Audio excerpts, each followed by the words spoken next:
இது மட்டும் முடியாது ஆண்டவரேன்னு நம்ம சொல்லுவோம். பாருங்க, ஆண்டவர் யாராவது நமக்கு எதிரா தப்பு செஞ்சிருப்பாங்க. எதிரா நம்மள பேசிட்டு போயிருப்பாங்க.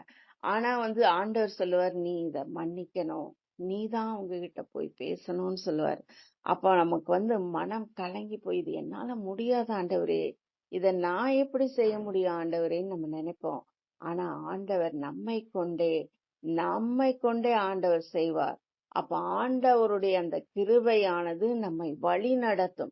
அப்ப நம்ம அதை செய்யும் போது பாத்தீங்கன்னா, நம்முடைய மனதுல மிகப்பெரிய ஒரு மகிழ்ச்சியும், ஆண்டவர் சொன்ன காரியத்தை நான் நிறைவேற்றி விட்டேன்னு சொல்கிற அந்த ஒரு பூரணமான ஒரு கிருபையும் நமக்குள்ளே இருக்கும்போது பாத்தீங்கன்னா, அங்க மிகப்பெரிய ரட்சிப்பு உண்டாகிறதும், அந்த ஒரு ரிலேஷன்ஷிப் பாண்ட் அதிகமாகிறதையும், பலப்படுகிறதையும் நம்ம பார்க்க முடியும்.